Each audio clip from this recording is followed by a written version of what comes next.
ਜਿਹੜਾ ਸਾਡਾ ਟੌਪਿਕ ਹੈ ਉਹ ਹੈ Newton cycle law is the real law of motion. ਇਹ ਟੌਪਿਕ ਅੰਤ ਪਹਿਲਾਂ ਨਿਊਟਨ ਦੇ ਜਿਹੜੇ 3 ਲਾਅ ਹੈਗੇ ਆ ਉਹਨਾਂ ਬਾਰੇ ਆਪਾਂ ਡਿਸਕਸ ਕਰਾਂਗੇ। ਉਸ ਤੋਂ ਪਹਿਲਾਂ Newton first law of motion.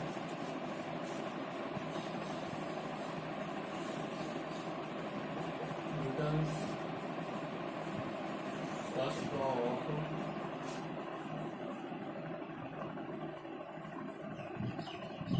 motion. So Newton's first law की है, it states that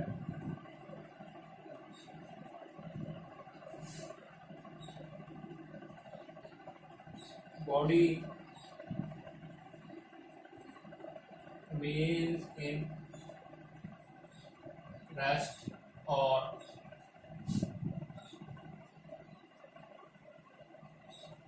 in motion unless an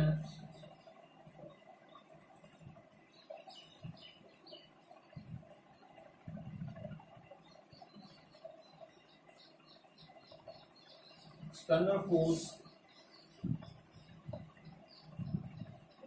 acts on it। कोई भी बॉडी या कोई वस्तु है वो उन्नी देर तक रेस्ट या मोशन में रहती है जब तक उससे कोई एक्सटर्नल फोर्स एक्ट नहीं करती। रेस्ट मीन विराम अवस्था, कोई वस्तु उन्नी देर तक विराम अवस्था च रहेगी जब तक आप उससे कोई बाहरी बल नहीं लगाते, और कोई बॉडी उस तक मोशन च रहेगी मतलब मूव करेगी जब तक आप रोकने की कोशिश करते उससे एक्सटर्नल फोर्स अप्लाई नहीं करते। फॉर एग्जाम्पल कोई बुक है वो टेबल से उन्नी देर तक पी रहेगी जब तक आप चुकते नहीं, उसका मतलब है कि आप उससे एक्सटर्नल फोर्स अप्लाई नहीं करते। और मोशन जेकर आप एग्जाम्पल लीए कि साइकिल है, साइकिल उन्नी देर तक रोड पर चलता रहेगा जब तक आप एक्सटर्नल फोर्स से अप्लाई नहीं करते उससे आप ब्रेक नहीं लगाते। इस तो बाद न्यूटन साइकिल लॉ जोड़ा है, Newton cycle law of motion. सीधी की स्टेटमेंट है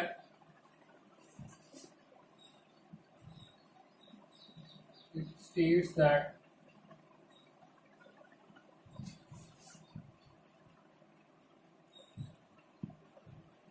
rate of change of momentum is practically proportional to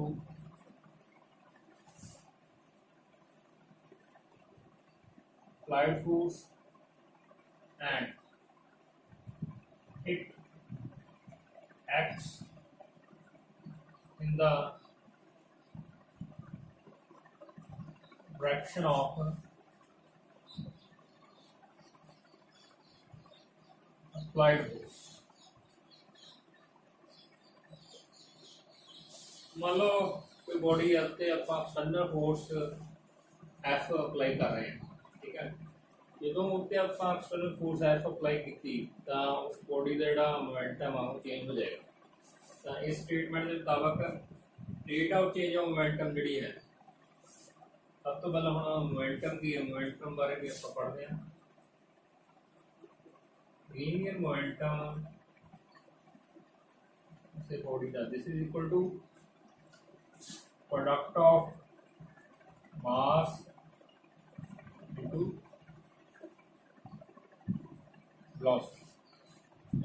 linear momentum आप पंजाबी पढ़ते हैं संवेग। संवेग बराबर है पहुंच ਅਤੇ वेग का अनुपात।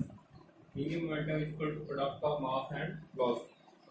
लीनियर मोमेंटम जो आप P ਨਾਲ रिप्रेजेंट करते हैं, मास ਨੂੰ स्मॉल m ਤੇ ਵੈਲੋਸਿਟੀ ਨੂੰ ਸਮਾਲ v, ਇਹ ਸਾਡੇ ਕੋ ਆ ਗਿਆ m into v। और देखो ये स्टेटमेंट है, it state that rate of change of momentum is directly proportional to flight force and it acts in the direction of flight force। मान लो ये बॉडी ने आपका फोर्स अप्लाई की है F, तो न्यूटन के सेकंड लॉ के मुताबिक ये जो फोर्स है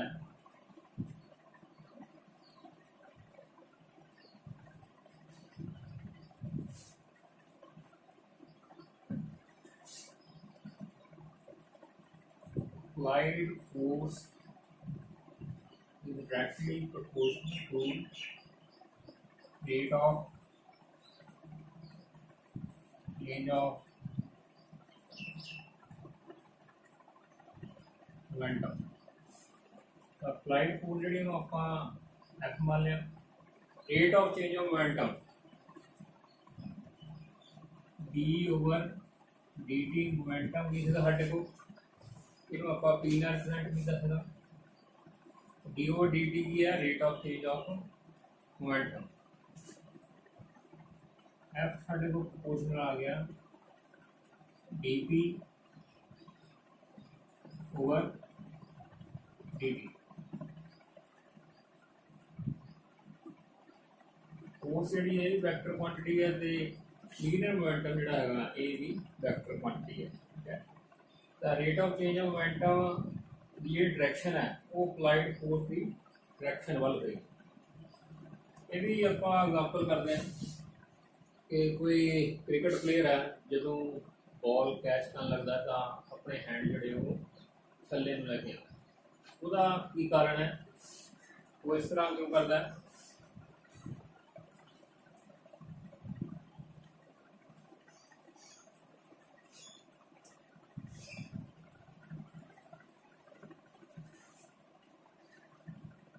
एक रीजनिंग का क्वेश्चन है कि जो क्रिकेट प्लेयर बॉल करता तो अपने हैंड जोड़े नीचे क्यों लैके इस तरह करना की होंगे कि टाइम ऑफ इंपैक्ट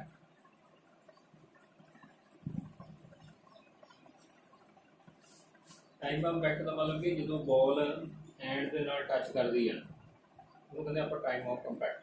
तो जो बॉल नीचे लैके आएगा टाइम ऑफ इंपैक्ट जोड़ा वो इंक्रीज कर जाएगा, मतलब बॉल कैच करने थोड़ा जहा समा वो बढ़ जाएगा। जेकर टाइम ऑफ इंपैक्ट इंक्रीज कर रहे हैं तो इस फार्मूले के मुताबिक एफ प्रोपोर्शनल है D P over D T, या आप इस तरह भी लिख सकते हैं फोर्स प्रोपोर्शनल है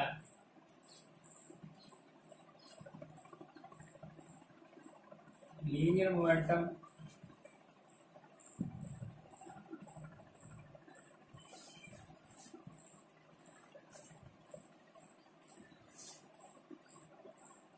change in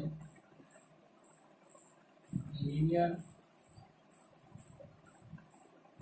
momentum over time.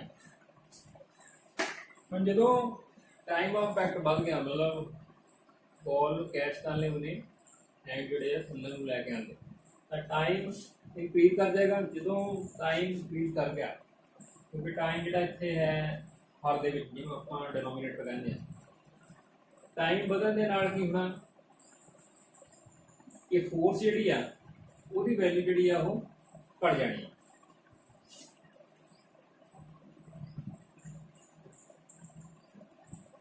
If time will increase उसके जी फोर्स है वो टाइम के इनवर्सली प्रोपोर्शनल है। F is inversely proportional to 1 over t। अगर टाइम बढ़ता तो अप्लाइड फोर्स घटनी है तो फोर्स जी आ वो हो जाएगी डिक्रीज। फोर्स जो डिक्रीज हो गई तो बॉल ने जिहड़े हैंड से फोर्स लगानी है वो घट जाएगी। इसका मतलब जो प्लेयर है उन्होंने चोट घट लगेगी। इस करके जो क्रिकेट प्लेयर है बॉल कैच कर ले अपने हैंड जड़े आ वो नीचे नहीं लगे। इस तो बाद न्यूटन का थर्ड लॉ जो है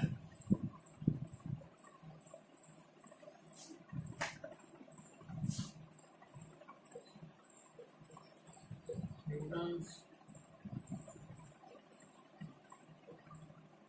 third law of motion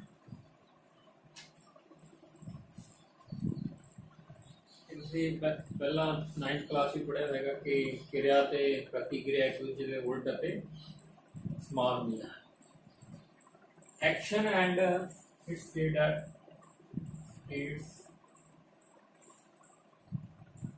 that action and reaction are equal and opposite। क्रिया ते प्रतिक्रिया एक दूसरे के उल्ट ते समान नहीं है। जिन्हों आप एक एग्जाम्पल के थ्रू करते हैं। मान लो साढ़े को कोई वॉल है, वॉल मीन कोई दीवार है, दीवार वाल आप गेंद जी आ थ्रो की थी।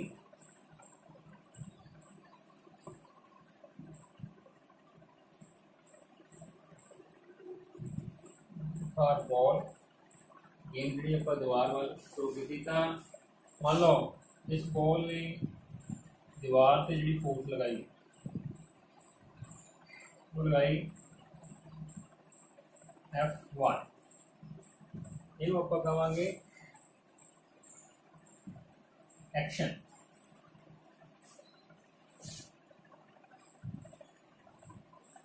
तो जो बॉल दीवार पे फोर्स F1 लगाएगी तो दीवार ने इसके उल्ट बॉल से जी फोर्स लगानी है वो मान लो है F2 जी है वो आएगी रिएक्शन।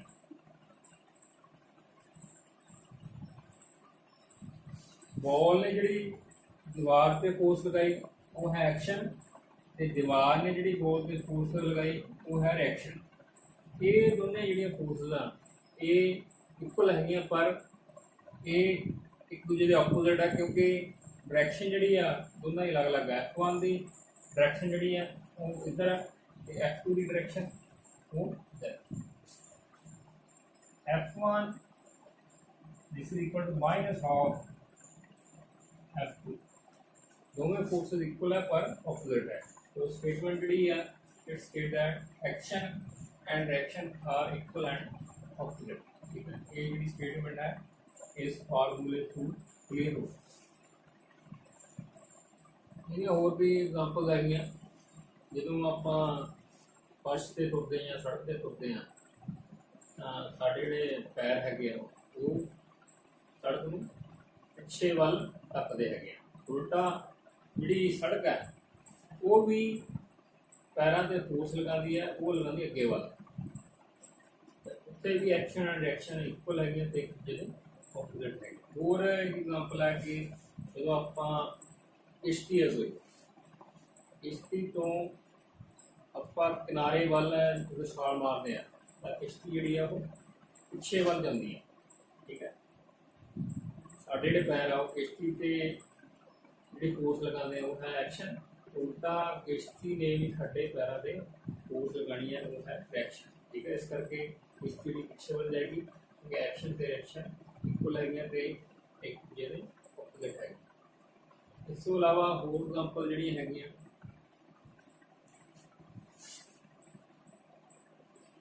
दो बॉल्स है एक दूजे म्यूचुअली अट्रैक्ट कर रही। ये बी बॉल है बी बॉल है हूँ ए ने बी पे फोर्स लगाई जी वो मान लो है F ए बी ने ए पे भी फोर्स लगाई वो है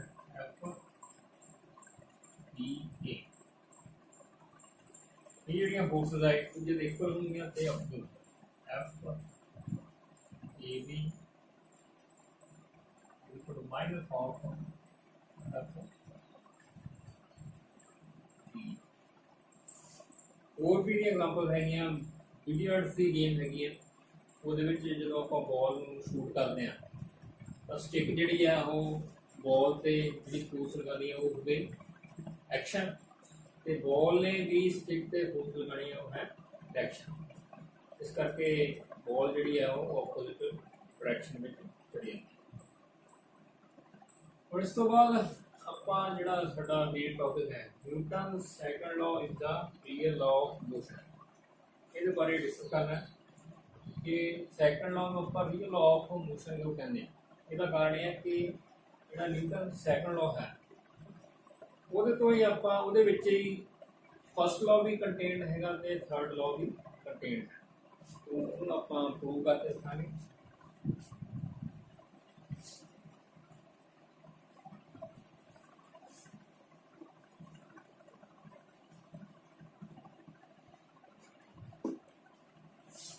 Number 1,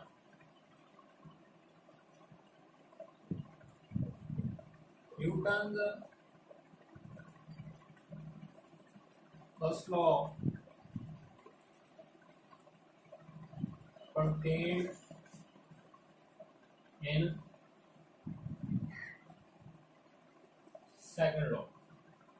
ਇਹਦਾ ਫਸਟ ਪਾਰਟ ਹੈਗਾ ਇਹਦਾ Newton's second law is the real law of motion the first law ਆਪਾਂ explain that. According to Newton's second law, Newton's second law ਉਹਦੇ ਥਰੂ ਇੱਕ ਆਪਾਂ ਫਾਰਮੂਲਾ ਡਰਾਈਵ ਕੀਤਾ ਜਿਹੜੇ ਤੁਹਾਨੂੰ ਪਹਿਲਾਂ ਪ੍ਰੋਵਾਈਡ ਕੀਤੇ ਗਏ ਕਿ force is equal to product of mass into acceleration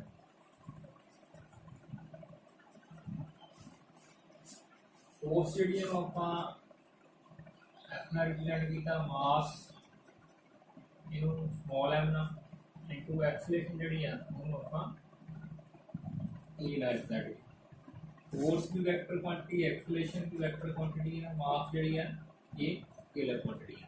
ਜਿਹੜੀ ਵੈਕਟਰ ਕੁਆਂਟੀਟੀ ਹੈ ਉਹਦੇ ਉੱਪਰ ਆਪਾਂ ਐਰੋ ਉੱਪਰ ਲਗਾਉਂਦੇ ਹਾਂ ਤਾਂ ਐਰੋ ਉਹ ਸ਼ੋ ਹੋ ਜਾਂਦਾ ਕਿ ਜਿਹੜੀ ਕੁਆਂਟੀਟੀ ਹੈ ਇਹ ਵੈਕਟਰ ਕੁਆਂਟੀਟੀ ਐਫ ਸਾਡੇ ਕੋ ਆ ਗਿਆ m into a। ਹੁਣ ਜੇਕਰ ਅਪਲਾਈਡ ਫੋਰਸ 0 ਹੈ, if applied force ਸਾਡੇ ਕੋ f ਇਹ 0 है, मतलब बॉडी से कोई भी फोर्स जी है वो एक्ट नहीं कर रही। जो क्वेश्चन नंबर नहीं फर्स्ट कंसीडर कर लो तो अप्लाइड फोर्स एफ 0 तो एफ की वैल्यू आप क्वेश्चन नंबर फर्स्ट में पुट करांगे। Put F is equal to 0 in equation number 1। 0 is equal to m into a। the acceleration is साढ़े को आ गई, acceleration is equal to 0 over m। acceleration हो गई साढ़े को 0 क्योंकि 0 ਨੂੰ m ਨਾਲ डिवाइड किया 0 ਨੂੰ किसी भी मर्जी क्वांटिटी ਨਾਲ डिवाइड कर लो या कोई भी डिजिट हैगा तो आंसर 0 हो जाता है। तो एक्सेलरेशन 0 हो गई। We know that एक आपका क्वेश्चन ऑफ मोशन की थी v is equal to u plus at।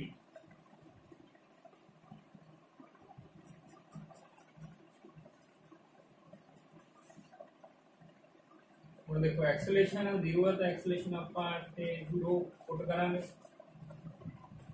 Put acceleration is equal to 0, velocity is equal to u plus 0 into t।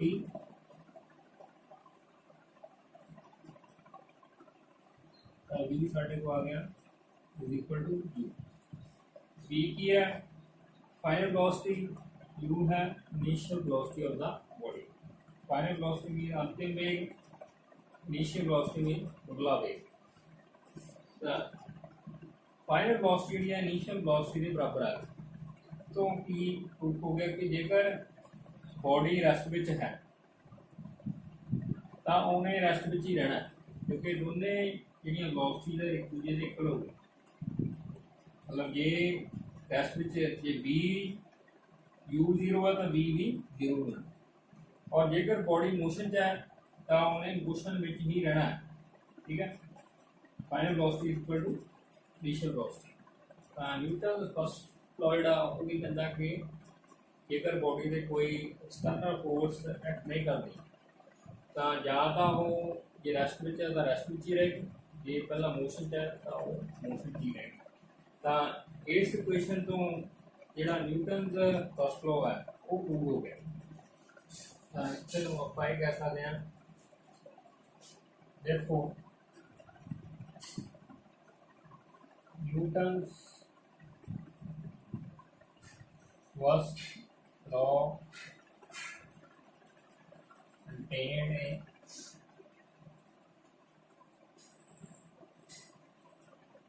second।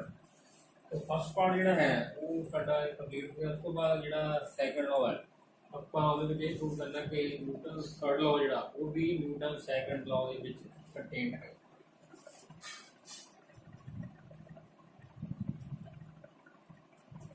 Second part Newton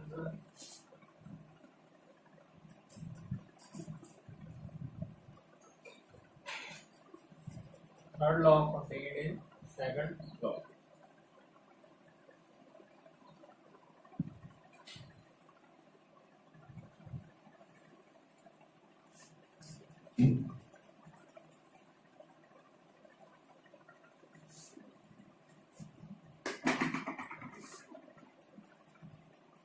ਉਹਦੇ ਲਈ ਕਰਦੇ ਹਾਂ ਆਪਾਂ ਦੋ ਬੋਡੀਜ਼ ਕੰਸੀਡਰ ਕਰਦੇ ਹਾਂ।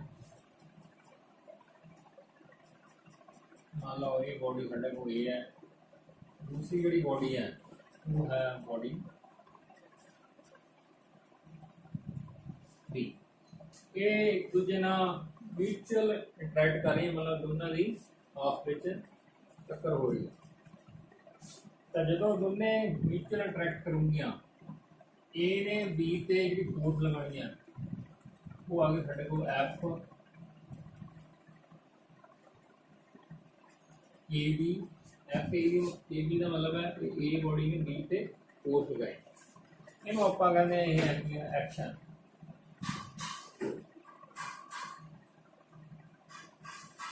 तो जो ए ने बी से फोर्स लगाई तो इससे उल्ट बी भी ए से फोर्स लगाएगी तो आप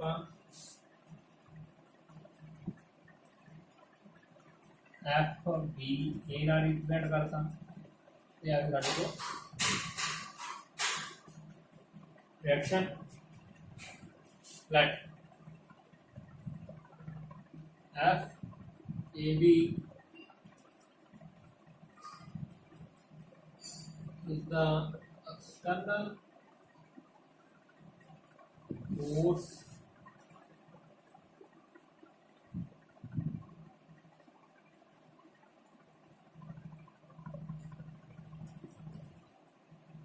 applied on body B by body A। F A is the external force applied on body A by body B।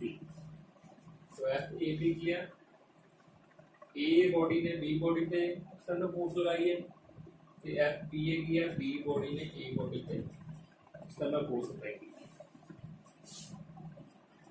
Late dP1 over dt, ये साढ़े को rate of change of momentum of body A, इसी तरह dp2 over dt, this is the rate of change of momentum of body B। और Newton ने second law के मुताबिक according to Newton's second law,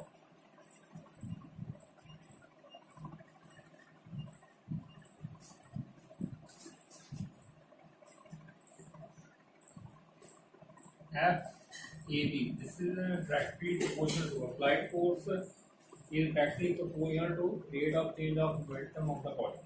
तो ਜਦੋਂ A बॉडी ने B ਤੇ फोर्स लगाई ਤਾਂ मोमेंटम चेंज होना बॉडी B ਦਾ, ਤਾਂ rate of change of momentum ਜਿਹੜਾ ਆਏਗਾ B P2 ओवर B। ठीक है, A ने B ਤੇ फोर्स लगाई ਤਾਂ मोमेंटम चेंज होया बॉडी B ਦਾ, ਜਿਹਨੂੰ ਆਪਾਂ P2 ਦਾ रिप्रेजेंट किया है। dp2 ओवर dt आ गया rate of change of momentum of body B। इनू इक्वेशन नंबर फर्स्ट कंसीडर कर लो।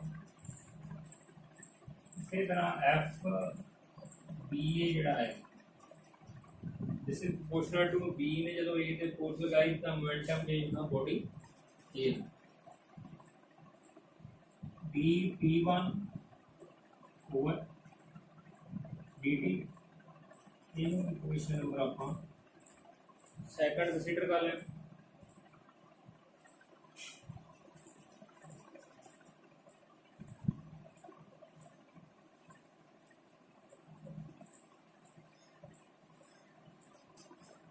हुणे ये दो इक्वेशन आई हैं, इक्वेशन नंबर 1 एंड 2, इन्हों आप ऐड करांगे। Adding equations number 1 and number 2, F A B plus F B A this is equal to dp2 over dt plus dp1 over dt। d over dt के दोनों है, इस करके आप कॉमन कर सकते हैं। f a b plus f b a this is equal d over dt over p2 plus P1 इन लिख सकते हैं अपन d over dt P1 plus P2। ਹੁਣ ਜੇਕਰ ਇਹ ਜਿਹੜੀਆਂ ਦੋ ਬੋਡੀਜ਼ ਹੈਗੀਆਂ ਇਹਨਾਂ ਤੇ ਕੋਈ ਵੀ ਐਕਸਟਰਨਲ ਫੋਰਸ ਐਕਟ ਨਹੀਂ ਕਰਦੀ, if no external force act on the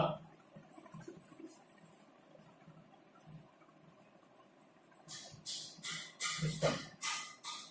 जेकर कोई भी एक्सटर्नल फोर्स इन्हों से एक्ट नहीं कर रही तो rate of change of momentum जड़ा या मोमेंटम जड़ा वो इन्हों का कांस्टेंट होना चाहिए। Therefore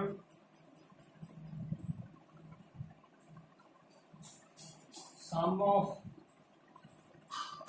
linear momentum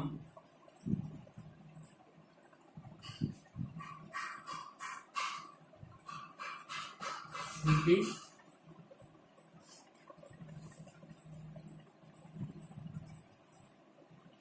constant। और जब फोर्स ही नहीं एक्ट करेगी तो मोमेंटम जड़ा वो प्रोड्यूस नहीं होगा। ठीक है, तो ये जो दो मोमेंटम है P1 तो P2 इन्हों का सम जो वो कांस्टेंट आ जाएगा।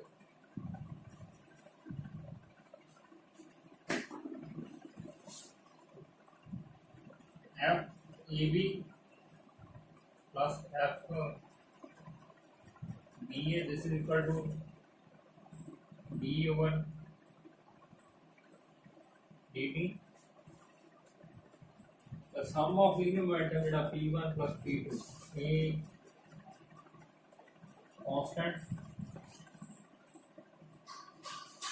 जो कांस्टेंट का ਆਪਾਂ ਡੈਰੀਵੇਟਿਵ ਕਰਦੇ ਹਾਂ with respect to time t, ਤਾਂ ਕਾਂਸਟੈਂਟ ਦਾ ਕਿਸੇ ਵੀ ਫੰਕਸ਼ਨ ਦਾ ਤੁਸੀਂ ਡੈਰੀਵੇਟਿਵ ਕਰੋਗੇ ਉਹਦਾ ਆਨਸਰ ਆਉਂਦਾ 0.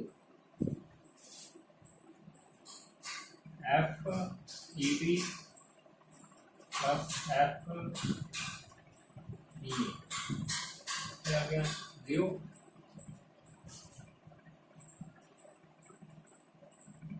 f AB this is equal to f BA ਨੂੰ ਜਦੋਂ ਆਪਾਂ ਰਾਈਟ ਹੈਂਡ ਸਾਈਡ ਤੇ ਲੈ ਕੇ ਜਾਵਾਂਗੇ ਇਹ ਨੈਗੇਟਿਵ ਹੋ ਜਾਏਗਾ ਮਾਈਨਸ f B. ਤਾਂ ਇਥੋਂ ਨਿਊਟਨ ਦਾ ਥਰਡ ਲਾਅ ਜਿਹੜਾ ਉਹ ਡਰਾਈਵ ਹੋ ਗਿਆ ਕਿ action and reaction are equal and opposite. ਇਹ ਸਾਡੇ ਕੋਲ ਆ ਗਿਆ एक्शन ये 4 खड़ी आ गई. थर्ड लॉ की स्टेटमेंट है वो सेकंड लॉ को आप फुल कर सकते हैं. फाइनल लिख सकते हैं therefore Newton's third law contained in second law. ਦੇਖੋ ਨਿਊਟਨ ਜਿਹੜਾ ਸੈਕੰਡ ਲਾਅ ਉਹਦੇ ਵਿੱਚ ਹੀ ਫਸਟ ਲਾਅ ਵੀ ਕੰਟੇਨਡ ਹੈਗਾ ਤੇ third law we.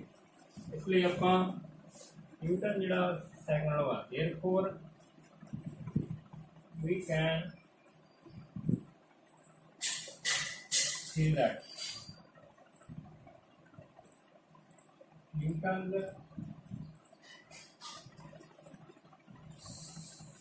second law is the real law of दो लॉ ਜਿਹੜੇ ਹੈਗੇ ਫਸਟ ਤੇ ਥਰਡ